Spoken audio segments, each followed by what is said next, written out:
Оны төсвөн 181 тэрбум төгрөгөөр өссөн. Тэгээ сая би тойрогтой яваад бас говийн бүсийн хамтайгаа уулзаад энэ улсын төсөв танилцуулаад явсан. Тэгээ говийн сонгогчд маань одоо нэг л зүйлийг өсөн хүлээж байгаа шүү дээ, усны асуудал. Энэ төсөв нэмэгдэхлээр би бас нэг усны төсөл дээр юм тавьчихсан болоо гэж баярлсан. 181 тэрбум. Тэгээ ингээ харахаар 180 тэрбум төгрөг нь хүрээлэн буй орчны бодлого удирдлага гэдэг дээр л тавьсан байна л да. Тэгээ цаашаа задаргаа байхгүй. Тэгэхээр энэ зөвхөн COP17 дээр ингээд төсөв нэмэгдсэн юм уу? Аль эсвэл өөр одоо зүйлүүд дээр зардал нэмэгдсэн юм уу? За тэгээ усны нууц, нуур, гол мөрний менежмент гэдгийг харахаар нэмэгдээгүй бүр хасагдсан байгаа. 1.7 тэрбум төгрөг хасагдсан байна. Усныхаа менежментээс.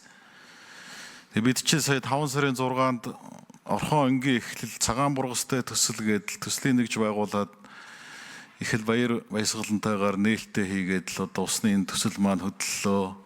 Уул уурхай маань руу маань ус очих нь дотооддоо түүхийдээ хөдрөө баяжуулдаг, боловсруулдаг, нэмэн өртөг бий болгох нь түүнийг дагаад мал аж ахуй, газар тариалан хөгжих нь гэл бид чинь их л сүрхий нээлт хийгээд төслийн нэгжээ байгуулсан. Тэгээ одоо энэ дээр төсвийг хасцсан л би одоо харагдаж байна гэж л ойлгоод байгаа. Тэгээд энэ төслийн нэгж энэ бидний эхлүүлсэн ажил маань цаашаа явах юм уу?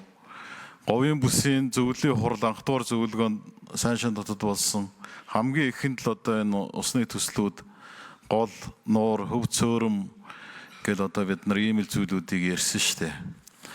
Тэгээ говийн бүсэд бас энэ үйлдвэрлэл үйлчлэгээ одоо бүхэл газар тариалан мал аж ахуй энэ одоо жидүүгийн зээл аваад үйлдвэрлэх эрхлэхэд хамгийн тулгамжгүй асуудал бас л энэ усны асуудал. Ингээл бүх юмтай холбоотой. Энэ асуудал одоо яагаад орхисон юм бэ? Яагаад төсөв хөрөнгө тавиагүй байгаа юм бэ? Энэ дээр ер нь одоо яам цаашаа ямар бодлого барьж байгаа усны энэ төслүүдээ засгийн газрын хөтөлбөр бүхэл одоо хөгжлийн баримт бичигт орсон энэ одоо том төслүүдээ 14 мега төслгээд энэ том төслүүд орсон одоо энэ томоохон төслөө яагаад одоо хөрөнгө мөнгө өргөсөн юм бэ? Тэгээ энэ дээр одоо хариулт авъя. Тэгээ дараа нь тодорхойлъё. За Батбаатар сайд хариулъя. Дараа нь Батбаяр дарах энэ усны асуудлаар бас тодорхой хариулт өгөөрэй.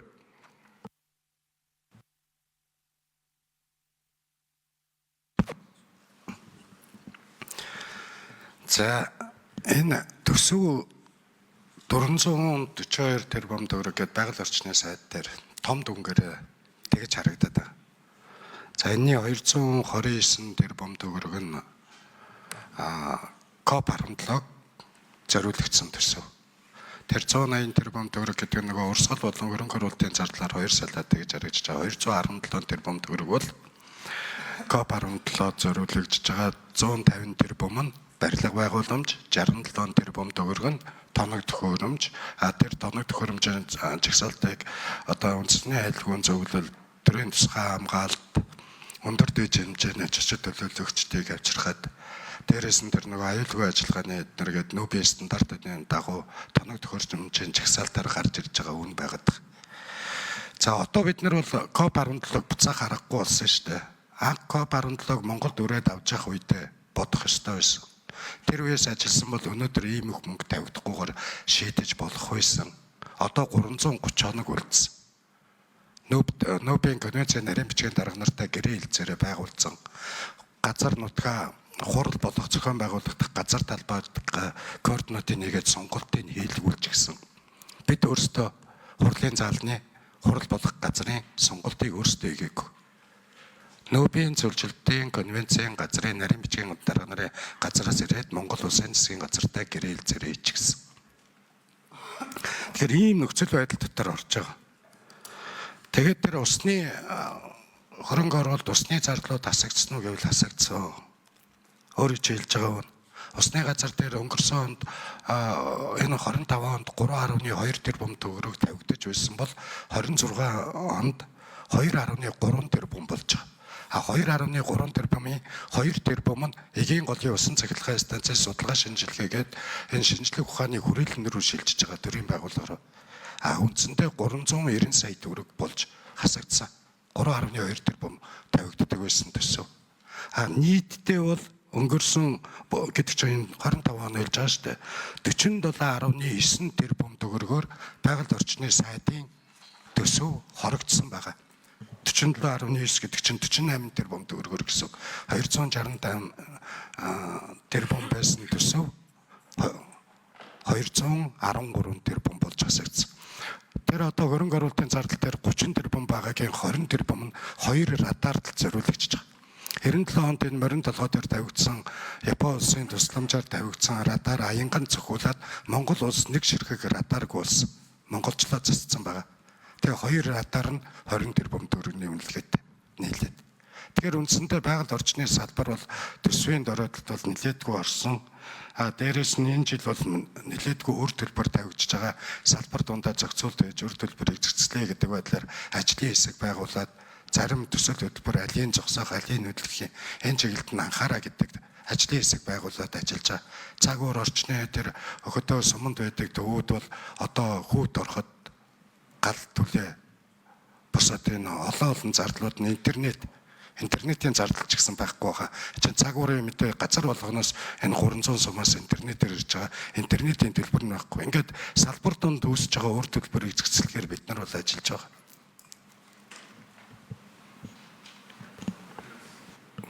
За усны газар. За сайн хэлцүүчээс усны газар дээр 3 янзын байгаль орчны сайдын багцад 3 янзын мэдээ хөрөнгө оруулалт, урсгал зардал, тэгээ сая гол мөрний менежментийн хөтөлбөрч хөрөнгө оруулалт буурсан байгаа. Урсгал зардал савзын захиргаа дээр 9 тэрбум байсан бол 7 тэрбум болж энэ цалин хөлс түрээс гэсэн үг. Усны газар дээр 3.1 байсан 2.9 болж буурсан. Гол мөрний менежментийн хөтөлбөр дээр 3.2 байсан бол одоо төсөв дээр 2 тэрбум 390 гэж бичигдсэн байгаа. Гэхдээ тэрний 2 тэрбум нь юу руу явна гэсэн үг. Эгийн гол руу явна гэсэн үг. Энэ жил бас байсан 3.2-оос 2 тэрбумыг нь эгийн гол руу явуулсан. Тэгэхээр үлдсэн мөнгө бол ердөө 390 болж байна гэсэн үг. Тэгэхээр эгийн гол маань ажиллаж байгаа сайн юм шиг боловч нөгөө талдаа бууралтууд харагдаад 3.2 байсан нь 10 дахин буурсан. Бид нар 12 ажил төлөвлөж исэн бол одоо ганцхан ажил хийх боломжтой болж байна л гэсэн үг. За тэр юун тодорхой хариулаарай. Усны шинжилгээнд 2 тэрбум тоног төхөөрөмж юм уу? Одоо ягаад тийм их хэмжээний зөвхөн усны шинжилгээнд тавьж байгаа юм шинжилгааны актемд? Эгийн гол дээр Орос Монголын шинжилгээ ухааны актимаас бүрдсэн багууд 2 талд зэрэг шинжилгээ судалгаа хийж байгаа. Монголын тал Монголын нутаг дэвсгэр дээр, Оросын тал Оросын нутаг дэвсгэр дээр. Ингээд ажлын хэсгээр хийж байгаа шинжилгээ судалгаа нь бид шинжилгээ судалгаа гэдэг ганцхан үг хэлээд байгаа болохоос маш олон төрлийн усны биологи, амьтны судалгаанаас ахуулаад мөсний үеийн бүтцийн асуудал, за дээр нь мөсний үед эгийн голын усан цахилгаан станцын үйл ажиллагаа явагдаад эрчим хүч үйлдвэрлэх үеэр юуны үеэр өвлийн үед их хэмжээний урсац гарна. Тэгэхээр тэр урсацыг хэрхэн яаж тогтоон барих вэ? Хилд авж байгаа нөхцөлд байгалийн усны градусыг хэрхэн яаж барих вэ зэрэг маш олон судалгаа хийх учраас зөвхөн шинжилгээ судалгааг шилж болохгүй. Энэ жилийн 2 тэрбум төгрөгийн 465 тоног төхөөрөмж тэрбум 600 сая нь бүх төрлийн шинжилгээ судалгаанд байгаа. Одоогийн байдлаар 30-аад хүн Монголын талаас 30 хүн гарцсан эгийн гол сэлэн мөрөнд.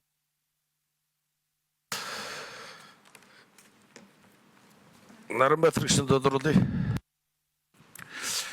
Би уг нь одоо говь руу хэрэгжиж байгаа том төсөл байгаа юм. Тэрийгэл явах уугүй юу, мөнгө төгрөг тавьсан уу юу гэсэн ер нь юм ярьсангүй баг тавиагүй юм байна гэж ойлголоо шүү дээ. Тэгээд энэ эдийн засгийн хөгжлийн яам тэр бүсчилсэн хөгжлийнхнаас одоо асууя. Та нар ч одоо бүсчилж хөгжүүлнэ гэд бүс болгонд нь зөвлөгөө хийгээд зүрхий өчнө олон хүн зарлж хэрэгдэл болгоод цуглуулад нэг аймгийг одоо бүхэлд нь л одоо 1-2 өдрийн арга хэмжээ хийгээд исэн шүү дээ. Тэгээд говийн бүс дээр ч усны асуудал хамгийн түрүүнд яригадаад ирэмблэгдээд явсан. Тэгээ ингээд төсөө баахан юм ярьчаад ингээд төсөвд нь юу ч байхгүй байхын. Тэгэхээр та нарын хийгээд байгаа ажил чинь ер нь тэгээд эдийн засгийн хөгжлийн яам бүсийн хөгжлийн зөвлөл мөвөл гэж байх хэрэг байгаа юм уу? Тэгээд огт хинч тоохгүй юм биш. Тэгээд сангийн яам дээр бүх юм насагчдаг. Тэгээд өөрсдөө тэгэл чимээгүй байж идэг. Тэг ийм үр дүнгүй яам, ийм үр дүнгүй ажил гэж байж болох юм уу? 3 номер тодорхой хариулаарай. Энэ юун дээр 2 номер.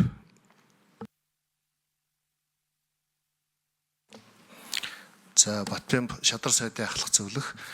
За говийн бүсийн зөвлөлийн өргөдсөн уралдаан дээр энэ асуудлаараа засгийн газрын тогтоолд орсон. Тэрний дагуу бид нар яг энэ говийн бүс зөвхөн говийн бүс элтгүү хойд бүс хангаан бүсийн зөвлөлийн хуралдааны хүрээнд энэ бүсүүд дээр хийгдэх хөрөнгө оруулалт төсөл хөтөлбөртэй холбоотой асуудлуудаа эренблээд сангийн яамд бас эдийн засгийн хөгжлийн яамтай хамтраад ингээ эренблээд хөргүүлсэн байгаа.